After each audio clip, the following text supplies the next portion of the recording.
ჩვენთან არის ქრისტეს მიერ საყვარელო დანო და ძმანო იწურება თავთა მოციქულთა პეტრე და პავლეს სახელზე დადგენილი მარხვა სულ 3-ოდე დღეში ჩვენ უფლის წყალობით ვიზეიმებთ ამ დიდებული მოციქულების სახელზე დადგენილ მარხვას. დღევანდელი წაკითხული სახარება კვეთრად გვასწავლის რომ არსებობენ ბოროტი არაწმინდა სულები. თქვენ იცით არაერთ გზის გვითქვავს. როცა იწყება ბიბლია შემდეგი სიტყვებით რომ დასაბამად ქმნა ღმერთმა ცაიდა ქვეყანა ცაში იგულისხმება ანგელოზთა დასები. ღმერთმა ყოველივე კეთილად შექმნა. ბოროტიცა რაც შეექმნა კეთილისა შემომქმეცა. რუსთაველი ბრძანებს ბოროტება ღმერთს არ შეუქმნია. ბოროტება არის თავისუფალი ნებისყოფის უკეთური გამოვლინება, უკეთური, ასე ვთქვათ, გამოყენება. არსებობს 9 დასი ანგელოზების. სერაბიმნი, ქერუბიმნი, საყდარნი, უფლებანი, ძალნი, ხელმწიფებანი, მთავრობანი, მთავარანგელოზნი და ანგელოზნი. ეკლესიური სწავლებით დემონოლოგია, ანუ სწავლება დემონების შესახებ კვეთრად გვაუწყებს შემდეგს, რომ ანგელოზები, რომლებიც დაეცნენ და მათ შორის ერთ-ერთი უპირატესი მთავარანგელოზი სატანაილი იყო ზეციურ დასში ყველაზე დაბლა მდგომ ანგელოზთა შორის. ის სწავლება რომ დაცემული სული სატანა იყო ქერუბიმი ან სერაბიმი, ანუ ყველაზე აღმატებული ანგელოზი არ არის სწორე, ეს რომ ასე იყოს, მაშინ მისი ქვემდგომე ანგელოზები ყველა დაეცემოდა და საშინელება მოხდებოდა. აი წარმოვიდგინეთ რომ ღმერთის მერე აი ამ დასებში ის რომ ყველაზე აღმატებული ყოფილიყო, ასეთი სწავლება აქვს ეკლესიას, როცა ზემდგომი ეცემა, მის ქვევით ყველა ეცემა და უამრავი ძალიან ბევრი დაეცემოდა, მაგრამ ეს იყო ზეციურ იერარქიაში ყველაზე დაბლა ანგელოზები არიან და იმ ანგელოზთა შორის ერთ-ერთი მთავარ ანგელოზი. გასაგებია, ხო? და როგორც იოანე დამასკელი ბრძანებს სარწმუნოების ზედმიწევნით გარდამოცემაში, ეს ანგელოზი დაეცა თვით დაჯერებულობით, ამპარტავნებით, რომ მან წარმოიდგინა თავისი თავი უმადურ მდგომარეობაში, ღმერთობა მოინდომა ღმერთის გარეშე. მე და ძალიან მკვეთრად გავმიჯნო. ისეთი დიდი მამა, როგორიც იყო ორიგენე, მეორე საუკუნის მოღვაწეა, მსგავსი განათლებული ადამიანი კაცობრიობას დღესაც არ ყავს, ასეთ რამეს ამბობს. მან შემოიტანა ძველი ბერძნული სიტყვა კოროს, რაც ნიშნავს მოყირჭებას. ის ამბობს, რომ აი ამ ანგელოზს, რომელიც მატერიასთან, ხილულ სამყაროსთან შედარებით ახლოს იყო ვიდრე სხვა ანგელოზები, მოყირჭდა, მოწყინდა უფალთან ურთიერთობა და ეს იყო დაცემის მთავარი მიზეზი. ეს ბუნებრივია, არასწორია. ამას წმინდა მამებმა აი ამ სრულ სწავლებას დაუპირისპირეს შემდეგი სწავლება კორისტოს. უარყოფითი ნაწილაკია, ანუ სასუფეველში უფალთან არის მოუწყინებადი ნეტარება. არ შეიძლება იქ ვინმეს რამე მოწყინდეს. იმდენად ნეტარებაა და იმდენად დიდი სიხარულია ღმერთთან ურთიერთობა. და მან მოხიბლულმა საკუთარი მდგომარეობით მოინდომა არსებობა ღმერთის გარეშე. არ მისცა დიდება მას, არ ემსახურებოდა მას და აი ამან გამოიწვია მისი განშორება ზეციურ სასუფევლიდან. აქედან აღზრული არაწმინდა სული, როცა ხედავს რომ ღმერთი ქმნის ხატებად და მსგავსებად ადამიანს და ადამს და ევას, შურით აღზრული შედის სამოთხეში და აცდუნებს ადამს. ადამის დაცემა და ანგელოზის დაცემა ძალიან განსხვავდება ერთმანეთისგან. იმიტომ რომ ანგელოზი ეცემა ყოველგვარი ზეგავლენის გარეშე, მასზე ზეგავლენა არავის არ მოუხდენია, მან თვითონ განიზრახა განშორება ღმერთისგან, ხოლო ადამის დაცემის 3 ძირითადი მიზეზი არსებობს. მე ეს გითხარით, როცა დიდი მარხვა იწყებოდა და ადამიანის გამოძევების შესახებ იყო ქადაგება, შეგახსენებთ რომ ცოდნის ნაკლებობა ადამიანმა ყველაფერი არ იცოდა, როგორც ანგელოზმა იცოდა ბევრი რამ. ქვედ დრეკი ბუნება, მიდრეკილება მატერიალურისკენ და ასე ვთქვათ, გარკვეული ზეგავლენა არაწმინდა სულისგან. სერაფიმ საროველი ასწავლის ასეთ რამეს, რაც ეკლესიამ არ შეიწყნარა, რომ თითქოს ადამიანი ღმერთმა შექმნა დაცემული ანგელოზების მაგივრად. დაცემული ანგელოზების რაოდენობა არის 1/13. 1/13 ეს არ არის მათემატიკური რიცხვი ვერ აღწერს იმდენად დიდი რაოდენობაა დაცემული სულების. და თითქოს სერაფიმ საროველი ამბობს, რომ ადამი შეიქმნა იმიტომ, რომ ჩაანაცვლოს ანგელოზებს. ეს არასწორია, იმიტომ რომ დაკნინებულია ადამიანის ბუნება. არ არის სწორი. არ შეიძლება რომ ღმერთს რამისთვის დაჭირვებოდა რამე. ღმერთს არავინ და არაფერი არ ჭირდება. ის ღმერთია და მას სრული სიცავსე გააჩნია. და ეკლესიური სწავლებით ადამიანი იქმნება მხოლოდ სიყვარულისთვის. არ შეუკვეთა ღმერთმა, ღმერთს ვინმე ადამიანი არ ჭირდება, უბრალოდ ღმერთი სიყვარულია და სიყვარულით შეიქმნა ადამიანი. ძალიან ბევრი ტერმინები არსებობს ბოტისულების და თქვენ თავი მოარიდეთ აი ამ ტერმინების ხსენებას. მე ვიცი რომ გაბრიელ კიკოძე არასდროს არ ახსენებდა ეშმაკის სახელს. ჩვენ უნდა ვახსენოთ ღმერთის სახელი, მაგრამ არა ეშმაკის სახელი. ყველაზე გავრცელებული არის სატანა, რომელიც არის ძველი ებრაული და ნიშნავს მოწინააღმდეგეს. ქართულში არის მხდომი, ხდაი რომ მოგიხდება და რომ ეცდილობს რომ გაგაბრიყოს და შეგასწინოს. რუსულში არის დიავოლი, რაც მოდის დიაბოლოდან ბერძნულში. და ყველაზე გავრცელებული ეშმაკი არის სპარსული არის ახალი, სპარსული არის ძველი და საშუალო სპარსული ფალაური და ეშმა მოდის ქართულში იქიდან და ქართულში დაემატა კნინობითი სუფიქსი ეშმაკი, სახლაკი, დანაკი, ასე იგი დაკნინებული. ანუ ის არაწმინდა სული უკვე დაკნინებულ აზროვნებაში წარმოდგენილი ჩვენთვის. როგორი დამოკიდებულება აქვს ადამიანს ეშმაკთან? ჩვენ ცალსახად ვამბობთ ნათლისღების დროს ფუი ეშმაკს. ეს სიტყვები დაიმახსოვროთ კარგად.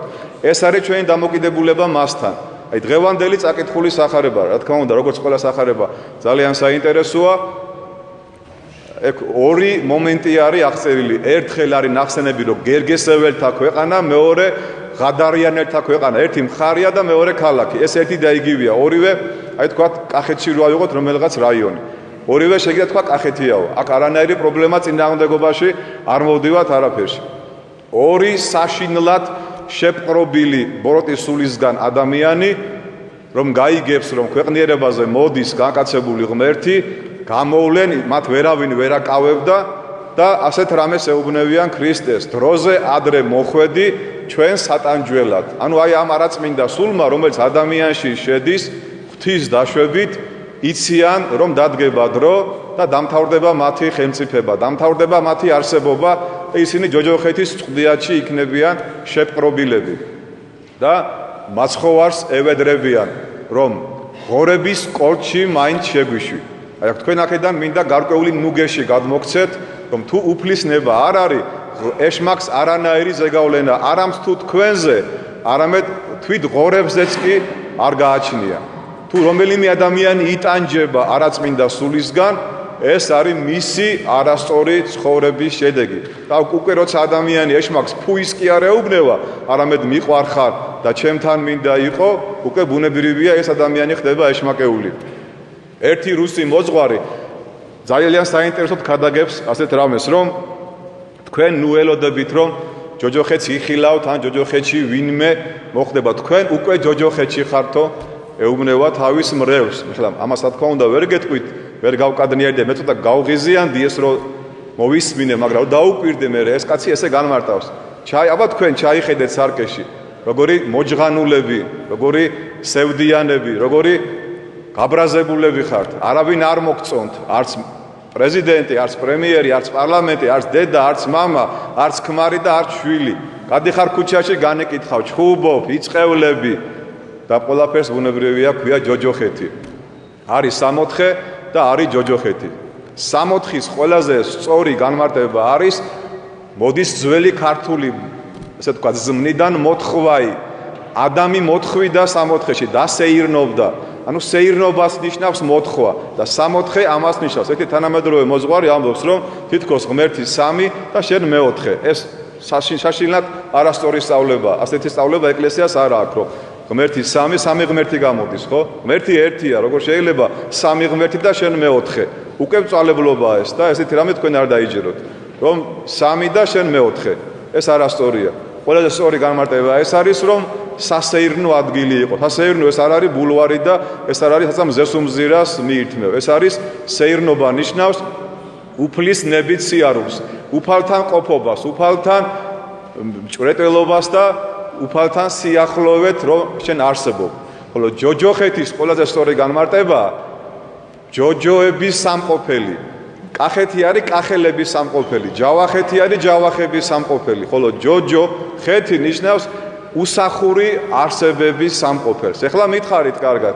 დედამიწას რო გადახედავ არა გაv ჯოჯოხეთს, ჯოჯოების სამყოფელს არა გაv და თუ კარგად დააკვირდები და გინდათ რომ დარწმუნდე თამაში, ცოტა ხანი დაიცადეთ წირვის მერე და ნახავთ სპარსელები, ირანელები რო შემოვლენ ტაძარში, ნამდვილად ჯოჯოხეთს ნახავ დედამიწაზე, როგორ არის შემოსილი არაწმინდა სული ადამიანის მსგავსად. რა ემართებათ ხატებს რო უყურებენ და როგორ იქცევიან. მე დარწმუნებული ვარო, თუ მართლმადებელი ქრისტიანი სპარსეთში შევა მეჩეთში, მსგავს რამეს არ ჩაიდენს და თუ შევიდა, არაფერს არ დააშავებს, მაგრამ ისინი შემოდიან როგორც ჯოჯოები და ჯოჯოხეთში მყოფი სულები. და ერთი მოაზროვნე ადამიანი, არ ვიცი წმინდა მამაა თუ არა, ასეთ რამეს ამბობს, რომ ჯოჯოხეთი ეხლაო ცარიელიაო, იმიტომ რომ ყველა არაწმინდა სული დედამიწაზეაო ამოსული. ნახეთ რა საინტერესო სწავლება. რას ასწავლის წმინდა წერილი? დაემორჩილეთ უფალს, წინ აღუდექით ეშმაკს და ის გაიქცევა თქვენგან. უფლის შიშია სიბრძნე და ეშმაკისგან განდგომა არის შემეცნება. უყურეთ თავარი რა ყოფილა?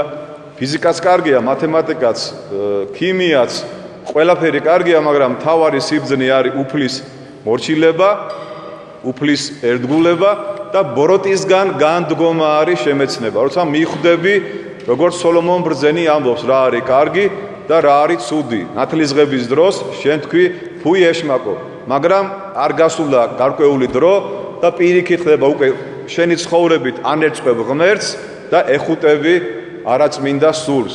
სამწუხაროდ ასეთი არის რეალობა. და ასე რომ არ იყოს შემოძვირფასებო, აუცილებლად მაცხოვარი გვასწავლის, რომ ეს არაწმინდა სული ისეთი მოდგმისაა, რომ ხოდ მარხვით და ლოცვით განიდევნება ჩვენგან. სხვა რაღაცა აბები არ არსებობს ამისი, რომ დალევ, სხვა რაღაცა ესეთი განსაკუთრებული მდგომარეობა არ არსებობს და თუ სადმე რომელიმე მოძღვარი ატარებს გარკვეულ მსახურებას, ძალიან გთხოვთ რომ კითხეთ, რას ატარებს, ვიზზე ატარებს, ქალბატონები მიდიან, თავიანთი მეუღლეების საცვლები მიაქვთ და მოძღვარი უკითხავს ლოცვებს. ეს არის ჯადოქრობა და მაგია. არასწორია ჩემო ძვირფასებო, რომ საცვლებზე მოძღვარმა კვეთებული წაიკითხოს. კვეთებული იკითხება ნათლისღების დროს, 3 დიდი ლოცვა იკითხება და შემდეგ ხდება შენერწყვება. და კვეთებულები იკითხებოდა მონასტრებში, საცა გამოცდილი ღვთივსულიერი მამები, როცა მას მიუყვანდნენ შეპყრობილ ადამიანებს, აბავდნენ თოკით, ისეთი ძულვარებაში იყვნენ და თელი თვის და თვეების განმავლობაში მიდიოდა განუწყვეტელი კვეთებულის ლოცვა, ბასილი დიდის დაწერილი ლოცვა, რომელიც დიდ კურთხევანშია და ეს ლოცვები იკითხებოდა. სხვა არავინ არაფერი არ მოგატყუოთ. სხვა ტაძრებში, სადაც თქვენ ეძახით ახლა კვეთებულებს, იკითხება იქ ჯამრთელობის პარაკლისები და იკითხება, ცუდი კი არაფერი ხდება, უბრალოდ თქვენ რომ ვიცოდეთ. იკითხება კურნალების პროპორები და დაუჯდომლები, უვერსქომ კურნალების და დიდი მამების. უბრალოდ თქვენ, როცა გინდათ, რომ განეშროთ არაწმინდა სულს, აუცილებლად უნდა იყოთ მარხვაში, აუცილებლად უნდა იყოთ ძლიერ ლოცვებში და აუცილებლად უნდა ამბობდეთ ხშირ აღსარებას. სამწუხაროდ აი დღეს ჩვენს დედაქალაქში არიან შემოსილი ადამიანები, რომლებთანაც მიდიან გარკვეული ბრმა ქრისტიანები და სთხოვენ, რომ აი კუჭი მტკივა, კბილი მტკივა, ღვიძლი მტკივა, სიმსივნე მაგ და წაიკითხე ლოცა რომ განვიკურნო. არ ვიცი, ასეთი რამე მე არ გამიგია, მაგრამ ერთი რამე უნდა იცოდეთ, რომ როცა შენ მიდიხარ მოძღვართან პირველ რიგში უნდა გინდოდეს სულის ხონება, ეშმაკისგან განშორება, ითხოვო ჯამრთელობა, რა თქმა უნდა და აუცილებლად განიკურნები. თუ ამისი რწმენა გააქვს, მაგრამ თუ მიდიხარ მარტო იმიტომ, რომ კუჭი გაწუხებს და შენი ქალიშვილი გინდა რომ გათხოვდეს, ვერც კუჭი მოგირჩება, ვერც ქალიშვილი გათხოვდება და შენს უკვე იქნები არაწმინდა ძალის ხელმწიფების ქვეშ. შეიძლება განიკურნო დროებით, აი მე მისაუბრია იმ ადამიანებთან, რომლებიც ყოფილან არ დავასახელებ იმარ დედაოს და მამაოს და ჯადოქრებს, ვისთანაც მოტყუებული ხალხი დადის, რომ შენ კუჭი გტკიო და აღარ გტკივა ხო ეხლა? ყველაფერი წესრიგში გაქვს დანარჩენი? ეზიარები სადამაგდრო, ტაქსის ზღოლი იყო და მითხრა რომ ვენაცვალე იმდედაოს, კუჭი აღარ მაწუხებსო. ცოდები არ გაწუხებს მეთქი და ცოდები სადამცალია ხა ცოდებისო, კუჭი რას თავარი აღარ აწუხებს, იმიტომ რომ кейფი უყარს ძალიან. ეხლა როგორ ფიქრობთ, ღმერთს ჩვენი კუჭის განკურნება უნდა ჯერ თუ სულის განკურნება უნდა? ის კუჭიც ხო აი აქედან დასნეულდა, როცა ბევრს ჭამდა და არც მარხვას ინახავდა და არაფერი არ ესმოდა ამ ადამიანს, ხო? ის კუჭი ხო ისევ დასნეულდება და ისევ უარეს მდგომარეობაში ჩავარდება. ასე რომ თქვენ იცოდეთ ჩვენი დამოკიდებულება ეკლესიასთან, რომ პირველ რიგში მე მინდა არაწმინდა ძალების ხელმწიფებას დავაღწიო თავი, როგორ დავაღწიო? როცა ვიძახე რომ ვერ მარხულობ, არ შემიძლია რომ არ განვიკითხო, არ შემიძლია რომ არ ვიწყევლო, არ შემიძლია რომ ეს გავაკეთო და ის გავაკეთო, უკვე შენ ხარ არაწმინდა ძალების ხელმწიფების ქვეშ და არავითარი ქრისტიანი შენ არ ხარ. შეიძლება უცნაურ რამეს გეტყვი, დადიოდე ეკლესიაში, მოძღვარიც ყავდეს, მარხულობდე, ვითომ ლოცულობდე, ეზიარებდე კიდეს, მაგრამ შენ იყო არაწმინდა ძალის ხელმწიფების ქვეშ. ეს როგორ? იმიტომ რომ არაფერს არ ასრულებ. მარტო მარხვაში დადიხარ, მარტო მარხვაში ეზიარები, გურწფელ აღსარებას არ იძახი, რაღაცებს მალავ, ბოროტი ხარ, შურიანი ხარ, განკითხვაში ხარ და დამთავრებულია ჩვენი საქმე, როცა აი ამ მდგომარეობაში ხარ. ეხლა თქვენ გადაავლეთ ჩვენ ქვეყანას, სხვაგან არა მაქვს საქმე რა ხდება, ჩვენს ქვეყანაში რა ხდება. აი იმიტომ არის ესეთი დამძიმებული მდგომარეობა, იმიტომ არის ჩახუთული სული, ესეთი აურა ყველგან, რომ არსად აღარ გინდა გაჩერდე, ყველგან ტირილი, გოდება, სნეულება, საპატიმრო, ჩხუბი, აყალმაყალი, განკითხვა, წყევლა და ასე შემდეგ. მართლა დედამიწაზე ამოსხდნენ არაწმინდა სულები და იმას კი აღარ ეხვეწებიან ახლა ისინი, რომ ღორებში შეგვიშვიო. პირდაპირ უკვე ღვთისგან დაშვებით, იმიტომ რომ ღმერთი უნებრივია, კეთილია, მაგრამ როცა ადამიანმა თავისი ნება ეშმაკს დაუმორჩილა, უკვე ღმერთი არ აკავებს ეშმაკს, რომ მასში რომ ის შევიდეს ადამიანში. ნებისმიერი საროსკიპო სახლი ნახეთ, ნებისმიერი ნარკომანი ნახეთ, ნებისმიერი ბოროტი ადამიანი ნახეთ და თქვენ ნახავთ განხორციელებულ ეშმაკს. ეშმაკი არ არის რქებიანი და ჩლიქებიანი არსება, ვინმე არ მოგატყუოთ. თანამედროვე დემონოლოგიის მიღწევა არის ის, რომ დაგარწმუნოთ, რომ ის არ არსებობს. და ძალიან ბევრი განათლებული ადამიანი, როცა ლაპარაკობთ ეშმაკზე, არაწმინდა სულზე, ეღიმებათ და ეცინებათ რა, შუა საუკუნეებში ხო არა ვარ ხალხო, რაღა დროს ეშმაკი და ეშმაკის მიმდევრებზეა საუბარი. ის არის დაცემული გონიერი სული, რომელიც 24 საათი ფიქრობს, ვინ დაღუპოს და ვინ გაიყოლოს იმ ცეცხლის და გოგირდის ტბაში, რომელიც არის გამზადებული მის ნაირებისთვის. თუ ამისი მიხვედრა ძნელია. მე მგონი უკვე ძნელია, იმიტომ რომ დღეს იესო ქრისტეს ყავს ძალიან ცოტა მიმდევრები. იმიტომ რომ ღმერთი არის სიყვარული, იმიტომ რომ ქრისტე გეუბნება, უარყავი შენი თავი, უარყავი შენი მუცელი, უარყავი შენი კუჭი, შენი ეს დაცემული აზროვნება და შემომიდექი მე. ეშმაკი რას გეუბნება? არ არის პრობლემა. თავისუფალი ხარ შენ, გაიხარე, ინარნარე, დატკბი ამ ცხოვრებით და როცა იქნება მე მოინანიებ, არ არის პრობლემა. იოანეს სინელმა ძალიან კარგად გადმოსცა ეშმაკის დამოკიდებულება ადამიანებთან და გთხოვთ ეს რომ კარგად ჩაიბეჭდოთ თავში. არაწმინდა სული სანამ რამეს დაგაშავებ, ასევე დავძენ რომ არაწმინდა სული შემოდის ფიქრებით ჩვენში. ის გაწვის ფიქრებს. აი ესე ხوارჯობია, ისე ხوارჯობია. როცა განსაკუთრებით ახალგაზრდებში შემოდის ფიქრები, ის ეუბნება რომ ღმერთი ხო სიყვარულია, შენ ხო საყვარელი ჯიგარი მოძღვარი ყავს, კარგი პატრიარქი, ყველაფერი კარგად იქნება. არა უშრა, ცოტა ხანი გალაღდი, მიდი თვალი გაახილე, ეს ქენი, ის ქენი და კარგად რო გარევს აი ამ ჭუჭყის მორევში და დაღუპავს, მერე ეუბნება, ეხლა როგორ უნდა მიხვიდე მოძღვართან, არ აქვს ხენია? ამდენ მარხვა არ შეგინახავს, ამდენ ხანი აღსარება არ გითქვი, ამდენ ხანი არ მისულხარ ეკლესიაში და როგორ უნდა მოინანიო ეხლა, ხო იცი რომ ღმერთი როგორი სამართლიანი და როგორი მკაცრია.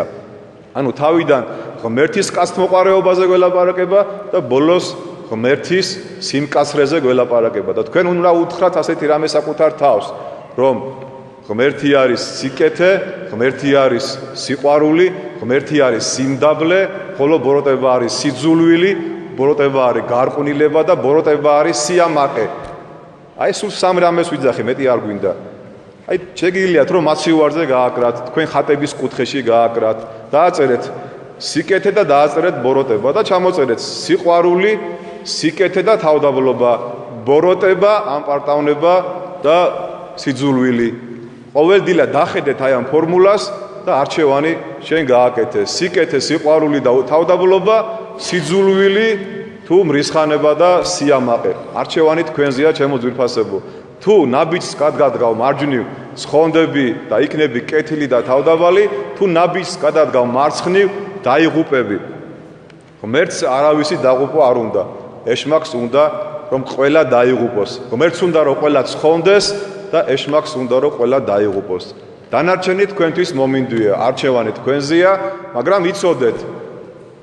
ბოლოს მინდა დავასრულო ისევ რუსთაველით, ბოროტსა ძლია კეთილმან, არსება მისი გრძელია. რას ნიშნავს არსება მისი გრძელია? არსება ქვია მარტო ღმერთს, რომ ის არის ერთარსება სამპიროვანი და იყო, არის და იქნება. მაგრამ ბოროტება იყო დრო რომ არ არსებობდა და მოვა დრო რომ ბოროტება აღარ იარსებებს. ანუ ის შეპყრობილი იქნება დატანჯული ჯოჯოხეთში. არსება მისი გრძელია, რომ ღმერთის არსება არის მარადიული, სიკეთე მარადიული იქნება და ბოროტებაც იქნება მარადიული, ოღონდ იქნება ტანჯვაში მარადიული. მე მგონი ყველა გონიერი არსება სიკეთეს და სიყვარულს აირჩევს მარხვით, ლოცვით და თავდაბლობით. ღმერთმა დაგლოცოთ, გაგახაროთ და კიდევ ერთხელ უთხრათ ჩვენს გულში, რომ ფუი ეშმაკს და დიდება ღმერთს.